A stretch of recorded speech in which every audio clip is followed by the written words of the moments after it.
ئەم ڕیفراندۆمە بە قسە و بۆ حزبێک و بۆ تاکە شەخصێ ناکرێ. ئەم ڕیفراندۆمێکە کە پێویستە لەم سەردەمی دیموکراسیە ئەبێ پەرلەمانەکەی ئەبێ دامودەستگا شەرعەکەی بەم ئەرکە هەڵسێەوە ئەبێ ئەمە بە یاسا ڕێک بخرێ. پاشان ڕێوشێنی بۆ دابنرێەوە ئامادەکاری بۆ بکرێ و لە پێش هەموو شتێکا بێ ئاشتەوای ناوماڵی کوردی بۆ بکرێت کە بەداخەوە ئێستا و ئاشتەوایەمان نییە. ئەمانە هەموو هەنگاوی گرنگن بۆ ڕیفراندۆم.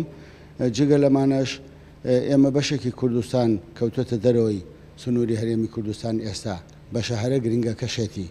ناڵێم ئەمەی کە لە هەرێمی کوردستانی ئێستا گرنگ نییە، بەڵام بەشێکی گرنگی هەرێمی کوردستان هەر لە خانەقین و کەرکووکەوە هەتا ئەچێتەوە زەمار و شێخان و هەموو ئەو منتیقانە ئەمانە هەموو کوردستانن لە دەرەوەی هەرێمی کوردستان و دەسەڵاتی هەرێمی کوردستانن.